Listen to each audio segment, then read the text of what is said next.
How you doing there? Welcome back to Babylon Talmud. Today we're studying Daf Lamed Beis, Daf 32, the heart of Masechta Sanhedrin. Friends, friends. Well, today we're going to start the next parak of Masechta Sanhedrin, the fourth parak of Masechta Sanhedrin. I think 4 out of 11. I think there are 11 proks in Masechta Sanhedrin. Parak of Echod Dinei Mominus. We're going to kind of continue. I think there's going to be like similar vibes to the kind of previous parak. But yeah, I don't know what else to say. But yeah, it's good. These are good. They're more like big pages. Pages recently have been very involved in a good way, but big, long. All right. Says the Mishnah on Daf Lamed Beis Amud Aleph. I hope that this stuff is not going to be as long because I have to get out of here in like 45 minutes. So we'll see.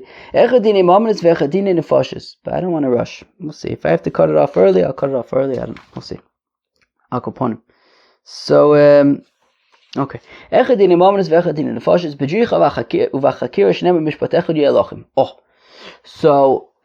both by Dinei Mominus and by Dinei Nefashis, there's Drisha v'Chakira. We interrogate the witnesses. Rashi points out that when it comes to Dinei Nefashis, it says v'Dorashta v'Chakarta. You do Drishas and Chakiras by Dinei Nefashis. And as our Mishnah points out, Mishpat Echad Elohim, that it's one justice for you, meaning to kind of unite all sorts of, all aspects of all parts of the judicial system, to say that just like by Dinei Nefashis, there's Drisha v'Chakira, the same is true for Dinei Mominus. Okay?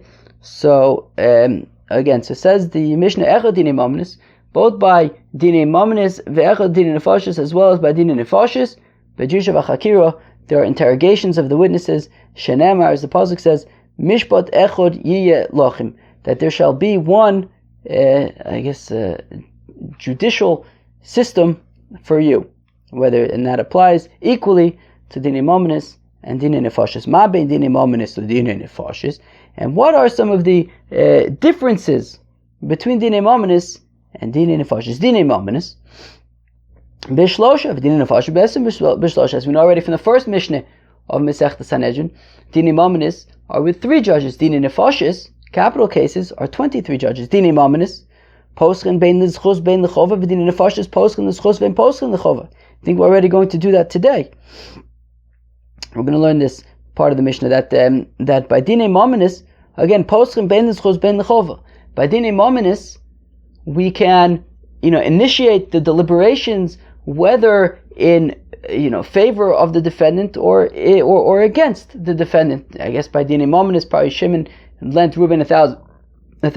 We're trying to determine if Reuven is guilty, i.e. he owes the $1,000, or if he's innocent, i.e. he does not owe the $1,000.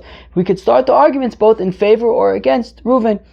Whereas V'dinei Nefashis, when we talk about capital cases, Poschen l'zchus, we directly, we specifically open in favor, in merit, to try to, let's say it's Chilul Shabbos, and we have a case of Chilul Shabbos, we're immediately going to try to find ways to exonerate, to make him innocent.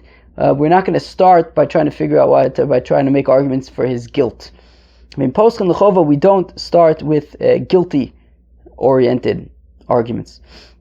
By Dinei Nefashis, Dinei Mominus. When it comes to Dinei Mominus, matin alpi echod bein l'zchus bein l'chova, v'Dinei Nefashis matin alpi echod l'zchus v'alpi shnayim l'chova. As again we learned in the first Mishnah of Masechta Sanhedrin, that by Dinei Mominus, a majority of 1 is sufficient, whether for whether to make Reuven innocent or guilty. It doesn't matter. A 2-to-1 majority suffices either way.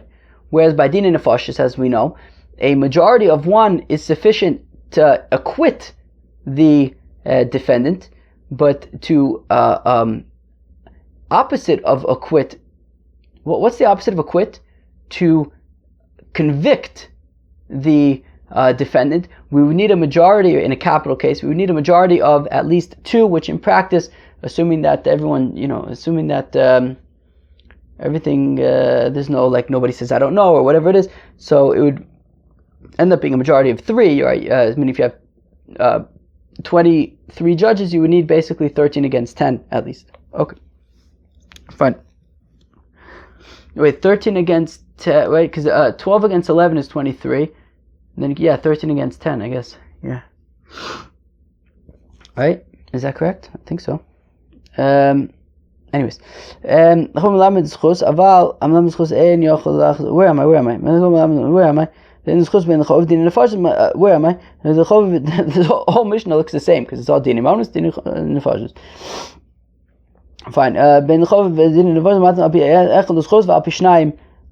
But for guilt, you would need a majority of 2. Dini Mominus.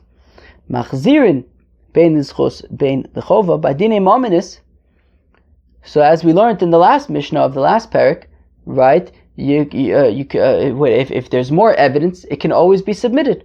Right, so even after we say that Reuven owes $1,000 to Shimon, if there's new evidence, or even Fakert, right? Well, either way, if we say Reuven owes the money, he could bring evidence to say he doesn't owe the money. If we say that he doesn't owe the money, new evidence can come and say that he does owe the money. Right? You can either way, we can sort of appeal the decision. Whereas by Dina Nefashos Machzirin l'Schus, if we initially say he's guilty, now once we kill him, it's probably too late. But even after the guilty verdict and before the verdict is carried out, which in Jewish law is pretty quickly, kind of like the Romanians with Ceausescu, it was pretty quick. I'll go upon him. Where are we? So, if between the verdict and the execution of the verdict and the defendant,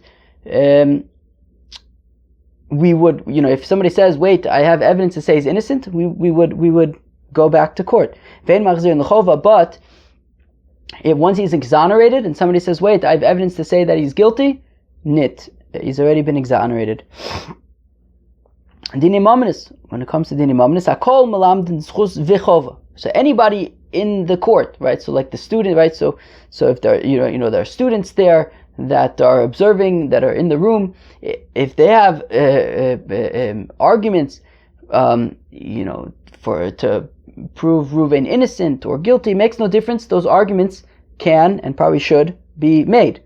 Whereas by Dini Nefashos Hakol Malamdin Schus, right? All of these people in the room can make arguments to exonerate the defendant, but they cannot make arguments to make him guilty. Meaning, this is not talking about the judges, this is talking about kind of the other people in the room, the students there, who are encouraged to make arguments that would contribute to the debate. So by Mominus, it's either pro or against, whereas by Nefashos it would only be pro, right, in defense of the defendant. Dini Mominus, Amlamed Chova Melamed Schus, V'Melamed Schus Melamed Chova. By Dini Mominus, a judge who initially said that he thinks that Reuven is innocent could change his mind and say guilty. Additionally, if he and alternatively, if he had initially said that Reuven should be guilty, could change his mind and say innocent. I hope that's the opposite of what I just said before. Kilu, an innocent a judge can switch sides from saying innocent to guilty and from guilty to innocent, whereas Dinei Nefashos, when it comes to capital cases, Amlamed Chov, Amlamed Schus, Amlamed Schus ein yochol lachzor v'lamed Chova. Somebody, right, but by Dinei Nefashos, a judge who had initially said guilty could change his mind to say innocent, but once he says innocent, he can no longer change his mind to say guilty. And the Gemara is going to explain that, however, this is specifically during the deliberations. While they're deliberating, right, once a judge commits to saying that he's innocent, for the remainder of the deliberations, he can only make more arguments for his innocence. He has to kind of, even if he changes his mind and say, no, actually, I think this guy is guilty, still, during the deliberations, once he says that the defendant is innocent, he must put all of his effort into trying to find arguments to say that he's innocent, because maybe Itaka really is innocent, and hopefully he'll find reasons to say that he is innocent. However, of course, at the end of the case, when it comes to the final verdict, look, if he really believes that the person is guilty, well, then he has to, of course, say that he's guilty. But Kilu, once he says during the deliberations that he believes that the defendant is innocent, he can only make more arguments in favor of the defendant being innocent. But again, if at the end of the day, when they make the final verdict, he truly believes that he erred initially and the defendant is guilty, he must, of course, say he must say that he's guilty. Dini Mominis. When it comes to Dini Mominis, Donin Bayom Vigomim Balayla, they start the case during the day, and if it continues into the night, that's fine. Dini Nefashis Donin Bayom Vigomim Bayom. Whereas by Dini Nefashis, the case is begun during the day, and the verdict is handed down also during the day. And if it takes more than one day, so be it. Dini Mominis Gomen Bo Bayom Ben Neschus Ben Lechova. By Dini Mominis, whether the verdict is innocent, whether the verdict is guilty, if we finish in one day, that's fine. Whereas Dini Nefashis Gomen Bo Bayom Neschus. Whereas by Dini Nefashis, if within one day we could determine that he's innocent, okay, great. So within one day we'll determine he's innocent. But Uviyom Shalachariv Lechova. But if the consensus is that the defendant is guilty, we are not going to convict him that same day. Rather, we're going to sleep on it and come back the next day and deliberate once again and confirm that yes, we really do believe that he is guilty and chayiv misa.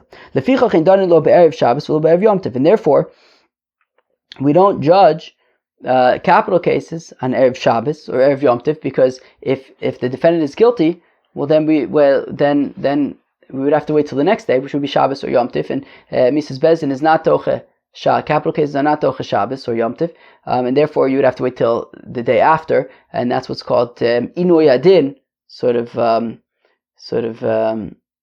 prolonging this sort of negatively prolonging this sort of deathly, I guess, situation. So we don't do that. So therefore, we would not begin this capital case, on an erev Shabbos or erev Yom Tov. Dini Mominis. When it comes to Dini Mominis, Hatmeos, Ve'atahoros, or Tum B'Entayr, Maschilim Min Agadol. So the deliberations start from the greatest one in the court. Dini Nefashis, whereas by capital cases, Maschilim Min Atzad, we start from the side, because once the greater people say their position, then the lesser people, right? Velosana al Riv, Darshan Losana al Rav. The other people wouldn't disagree with the greater person, so therefore we start from the sides and make our way up by Dinei Nefashos. Hakol Ksherin Ladun Dinei Mominis. Anybody could judge Dinei Mominis. Ve'ena Kol Ksherin Ladun Dinei Nefashos. But not anybody can technically judge Dinei Nefashos. Ela Kohanim Levim Yisraelim Masin Lekehuna. Only Kohanim, Levim, Yisraelim who can marry into Kehuna, but like not a mamzer, not a ger, right? They cannot judge dinei nefashos, but they can judge dinei mominis. Says the Gemara, dinei mominis miba ino and jisha v'chakira. Oh, gewaldig. So now we get into a very gewaldige discussion. So the Mishnah had said echad dinei mominis v'echad dinei nefashos jisha v'chakira. The Mishnah had said that Drisha v'Chakira is relevant both by Dinei Mominis and by Dinei Nefashos, or maybe I should say the opposite, both by Dinei Nefashos as well as by Dinei Mominis. Perfecting Gemara, Dinei Mominis, mi b'in Drisha v'Chakira, is that really the case? That by Dinei Mominis there's Drisha v'Chakira? But I'll pose a contradiction. Shtar shezmano kosuv be'echod b'nisan b'shmita. If you have a document and the date on the document is the 1st of Nisan during the Shemitah year, and the document says that Shimon lent Ruvain $1,000, Uva'u edim ve'omru heach atem me'idin al shtarze ve'halo b'yom ploni imanu ayisim b'makom ploni. And witnesses come and say, so now, okay, Chaver, I was thinking earlier, we have to come up with some Babylon Talmud lingo to refer to all these pairs of witnesses and Eidim Zomim, because Eidim Zomim is going to be coming up a lot over the next few months.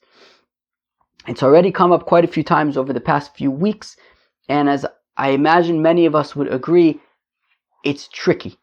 Because you're talking about these witnesses, and then there's new witnesses, and then these witnesses become Eidim Zomim, but then those witnesses are the Mezimim, but then other witnesses come and make the Mezimin Zomim, and it gets confusing. So we need lingo. I'm proposing that you have witnesses. So for example, in this case, you have a document. The document says Reuven owes Shimon $1,000, and there's two witnesses. Those are the witnesses. Now, when other witnesses come and say to the original witnesses, Imanu Yisem Makom Ploni, now what happens? So the witnesses are no longer witnesses. They're Eidim Zomin. They're zoomers. They're zoomers. They're zoomers. They've been zoomed. Zoom is like past tense, like passive. Zoomed. They were zoomed. They're zoomers. And the mezimin are zeemers. So the zeemers zoom the zoomers. And then what happens is, when two other witnesses come, and they are mezim the mezimin, so then the zeemers become zeemer zoomers, because they were initially zeemers, but then they became zoomers, zeemer zoomers, and the new group are zeemer zoomer zeemers. So they zoom the zeemer zoomers. So the zeemer zoomer zeemers. I mean, I guess it's not, I don't know if anybody has a better idea. I mean, we're dealing with a confusing situation to begin with, but I think this could work. Yeah, like when it's just one level of hazama, so you have the zoomers, are the ones who are the idiots, like the shmendriks, and then you have the zeemers, are the one who made them into shmendriks, so the zeemers zeemed the zoomers. Yeah, maybe they zeemed them, not zoomed them. The zeemers zeemed the zoomers, and then if two new witnesses come and zeem the zeemers, then they become zeemer zoomers, and then the new people are the zeemer zoomer zeemers. Sorry, what do you want me? It's a confusing situation. I don't know what to tell you. But otherwise, we have to deal with the first group, the second group. We have to remember which group is which. At least like this, we have labels that we can refer to. So basically, you have this document. Okay, now the document says that Shimon lent Reuven $1,000. On the 1st of Nisan during Shemitah. And the 1st of Nisan during Shemitah. Now, there are two witnesses on that document, and the thing is, it also says in the document that the loan took place in New York. So be'etzim, we have a document that says that, or alleged, that apparently the simple read of the document would be that on the 1st of Nisan, during the Shemitah year, Shimon lent Reuven $1,000 in New York. Come other witnesses, and they say to the witnesses on the document, how can you possibly sign on a document that Shimon lent Reuven $1,000 on the 1st of Nisan during Shemitah in New York, if at that very time you were with us in California?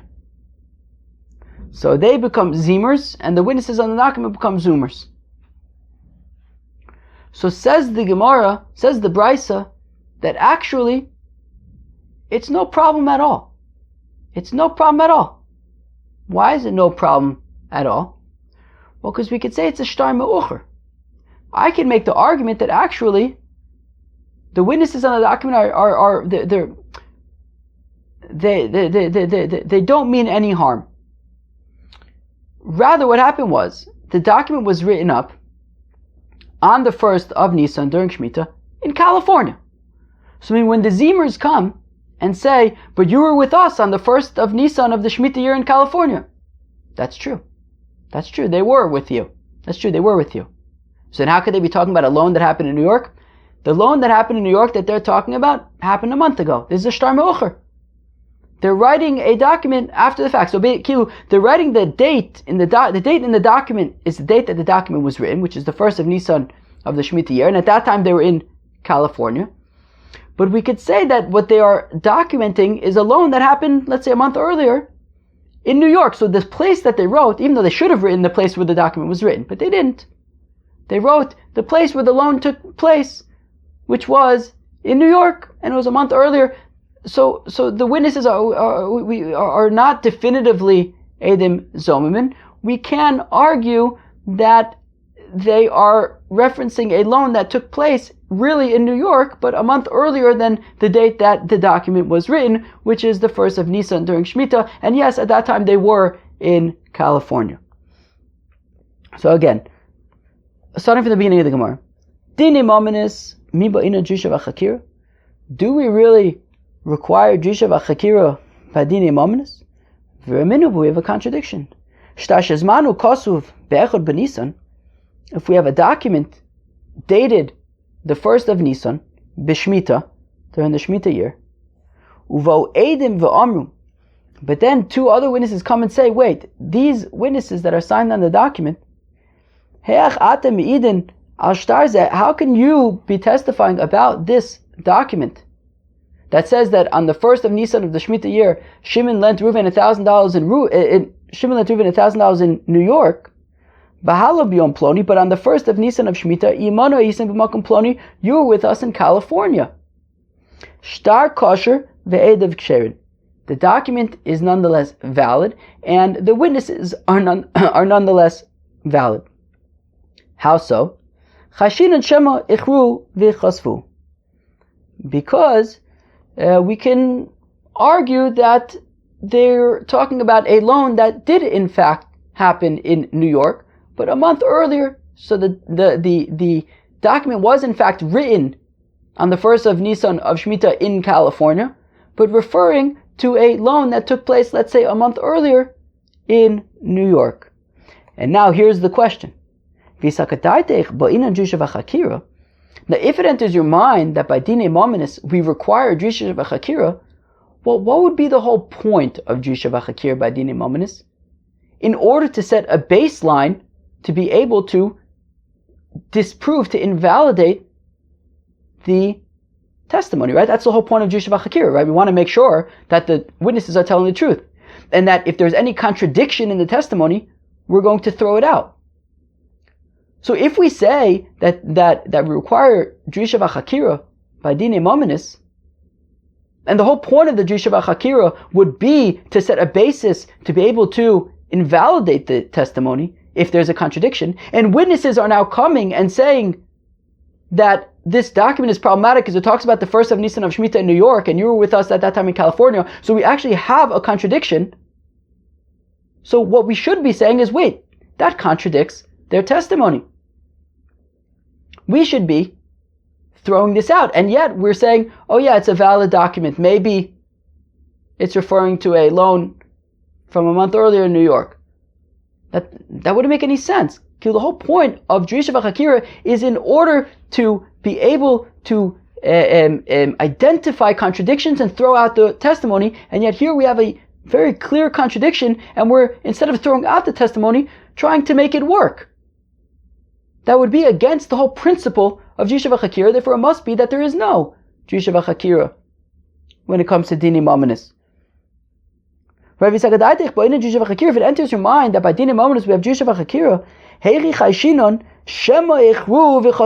how could we say in defense of the witnesses who are being contradicted, or zoomed, how could we be coming to their defense and saying, well, maybe it's referencing a loan from a month earlier in New York? That goes against the whole principle of Drisha V'Chakira. But now ask the Gemara, but one second, I have a question on you. How come you're bringing a proof from that brisa? But why don't you ask from the following Mishnah? Meaning, why are you asking a kasha from a brisa? Why not ask a kasha from the following Mishnah? Shtarei chov hamukdamin psulin. Right, we learned this. Is the Mishnah in Bava Metzia? I don't remember where the original Mishnah is from. Oh, it sounds like it's from Shvius. That Shtarei chov hamukdamin psulin, that we've learned already a few times, that, one second, okay. That Shtarei chov, that the date is earlier than the actual loan, that is problematic because then the lender could start being torah for lekuchos from an earlier date, which is a problem. But v'amucharin ksher, we said a shtar me'ucher is kosher because the lender could only be Torah for the Kuchos from a later date, and therefore it's not going to be a problem. Fine.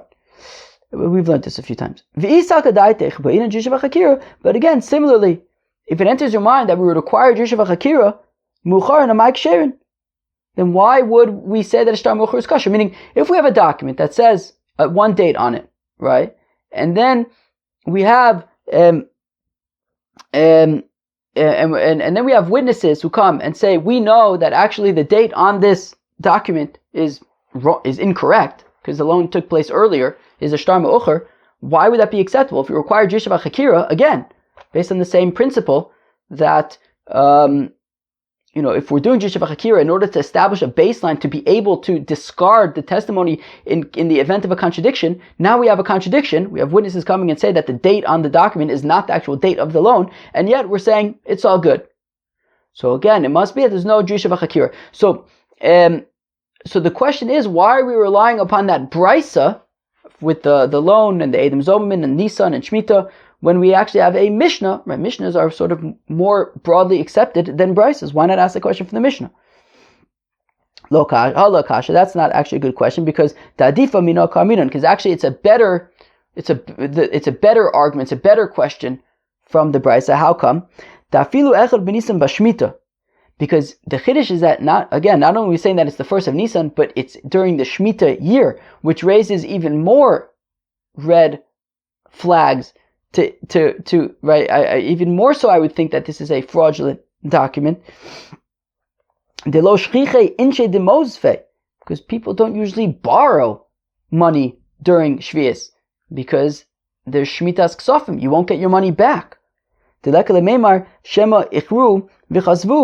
Right, so that would be another reason to say, right, not only in fact do we have witnesses coming and say Imanu Yisef Makom Ploni, this is also the date is during Shemitah when people don't usually, are more reluctant to lend money. And therefore, we're skeptical, we'd be reluctant to make the argument that no, it's all good, it's just a shtar me'ucher. Where am I?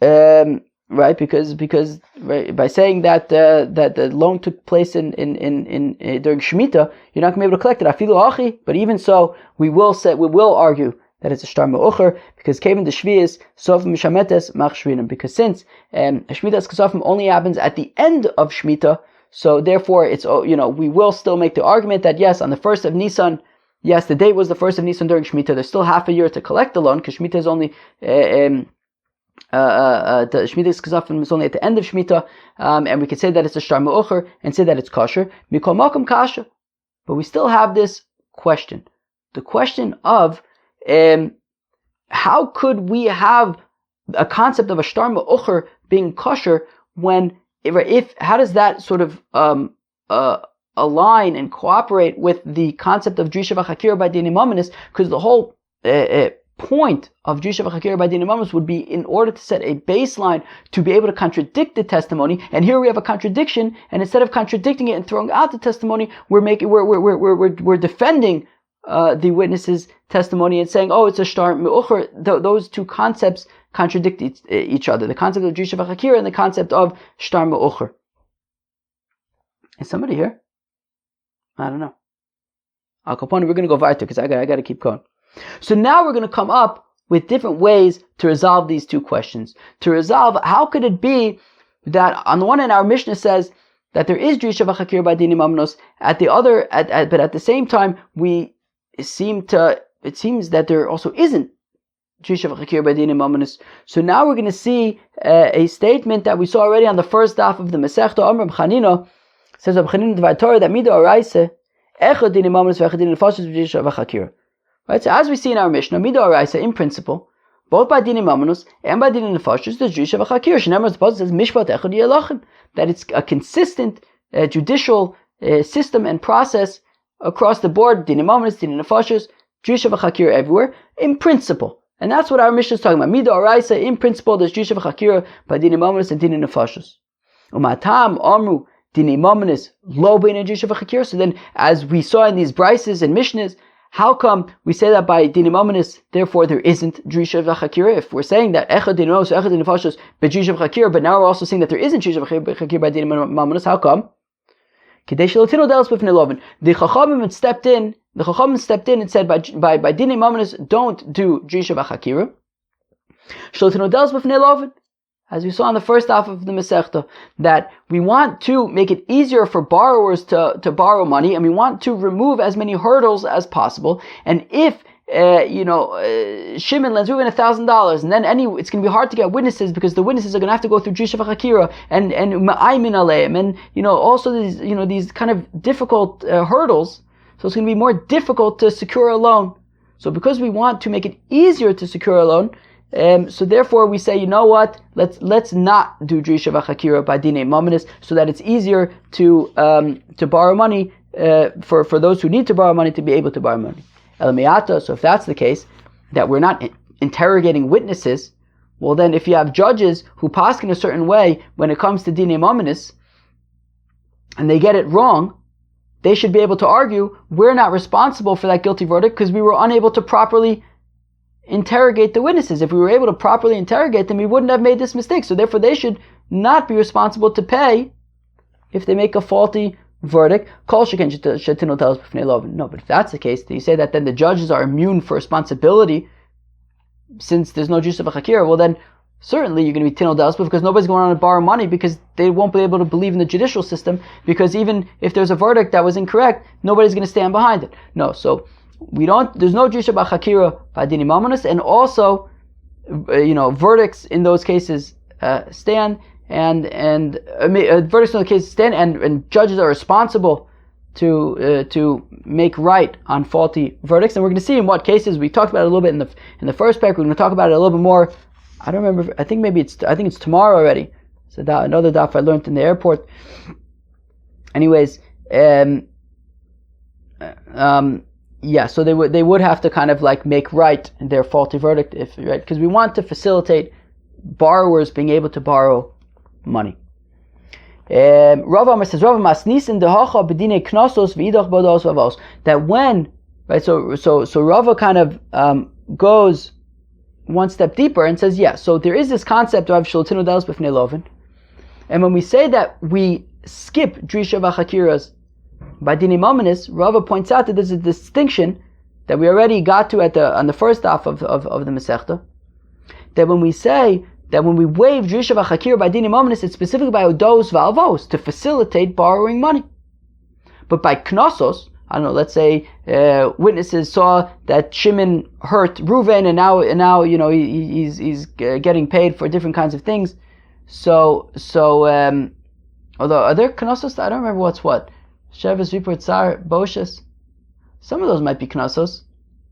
I don't know, but maybe some other knasses. I don't know. But there's whatever. But judges by knasses, there's no issue of shalotanu dalos b'fnei lovin there. So there, or maybe like kefel, geneva, things like that. So there we would do drisha v'chakira. So Rava comes to clarify that this concept of shalotanu dalos b'fnei lovin would only be by hodos v'alvos, but by knossos there still would be drishos v'chakiros by dinim ominous. Rav Papa Omer says, Rav Papa idi v'idi v'hodo v'alvo. Rav Papa says that in both scenarios, actually, we're talking about hodos v'alvos, meaning there could even be scenarios by hodos v'alvos that we do drisha v'chakira. Kan b'din meruma, kan b'din she'ena meruma. That says Rav Papa, it depends. If we get the indication that maybe Shimon is not a very trustworthy individual, so even then we would do drisha v'chakiras even by hodos v'alvos. Okay, the Rish Lakish, the Rish Lakish Rami, Rish Lakish asks, on the one hand, ksiv b'tzedek tishbar amitecha. We have a pasuk that says b'tzedek tishbar amitecha, tzedek singular. U'ksiv tzedek tzedek tedov, but it also says tzedek tzedek. You should be really tzedeki. So okay, it's that. When are you regularly tzedeki, and when are you really tzedeki? Okay, it's a kambedin merume, kambedin she'eno meruma. If if the Shimon seems untrustworthy, well then we'll be really tzedeki and we'll do drishos v'chakiris.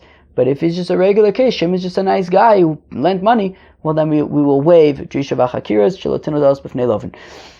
Rav Ashi Omar says, Rav Ashi Masnisin Kedishaninan. Look, the question of, where do we say Drisha v'chakira, where don't we? Right, our Mishnah says Echad Dinamos Nifash Drisha v'chakira, but then there are cases where we don't have Drisha v'chakiras. Okay, says Rav Ashi, look, there are different answers for that. We had Reb Chanina, we had Rava, we had Reb Papa.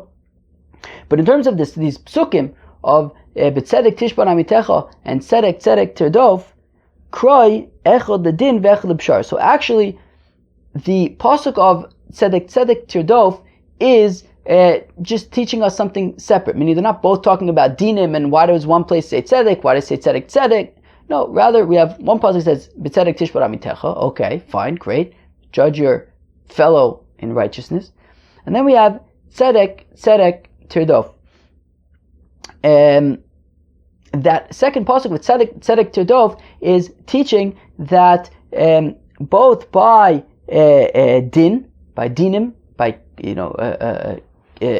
sort of law, cases of law, as well as by pshara, by cases of compromise, tirdof. You should what does Rashi say? Where am I? Come on. Okay. Don't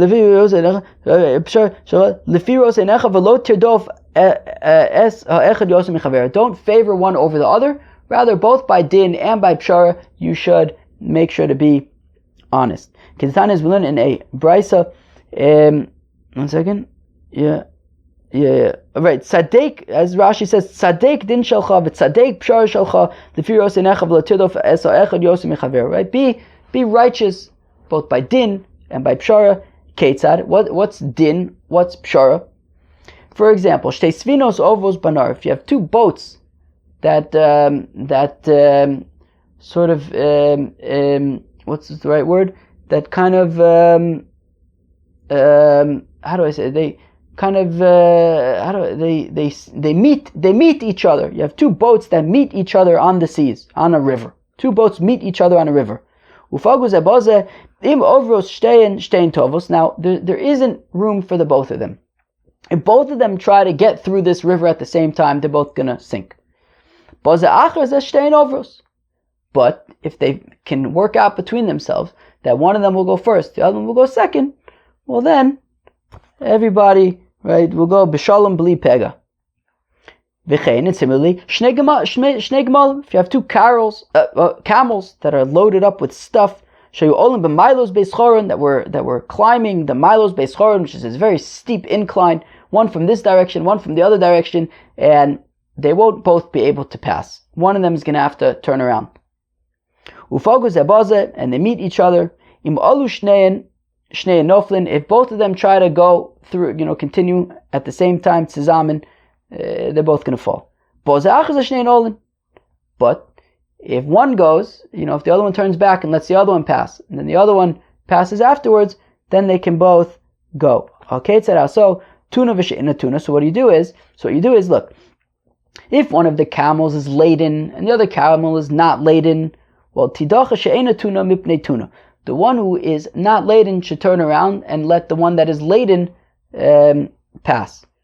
Krova v'she'ena krova. If one is still close to the city that it departed from, and the other one is already well on its journey, tidacha krova mipnei she'ena krova. The one that is closer to where it departed from should turn back to allow the one that is already well into its journey to pass. So that's the case of din. That kilu, there are rules here. Right, if this one is laden, this one is not, the one that's laden can pass first. And how you shtein krovos, shtein rechokos, but if both of them were like equidistant, well then, hata pshara benein, well then, compromise, work it out between yourselves, umaylo socher zolazo, and maybe one will reimburse the other one for their trouble, but they'll work it out between themselves, and that is pshara. Tzedek tirdof, you shall surely run after righteousness. Halech acher bezdin yafeh, find for yourselves a good, beautiful court. Acher Eliezer lelud, go to Lod, to where Rabbi Eliezer is. Acher Rabbi Yochanan ben Zakkai levorachayil, Rabbi Yochanan ben Zakkai is in Vorachayil, go there. Tana, we learn in the Brisa, kol rechayim beburni. If you hear the sound of a millstone in a place called Burni, Shavua ben, you know that there is a bris happening in Borni. That it was a time when the rulers of Eretz Yisrael made it very difficult, very dangerous for the Yidden to practice Judaism, and bris milah was banned. So how would you know that there was a bris milah? They had like a system. If you heard the millstones grinding really loudly, it was like a sign that the millstones represented like the grinding of the medicines that were needed for the wound of the bris milah. So you would hear the millstones, you would say, that is a sign that there is a bris milah in Borni. Or aner b'vor chayil, if in Bor Chayil there was a candle during the daytime or lots of candles at night, that was an indication, there's a big simcha happening there, mishtasham, there's a big simcha over there. Tana Rabbanan, the rabbis taught, tzedek tirdov, you shall surely chase after righteousness, halich achar chacham li yeshiva, go find yourselves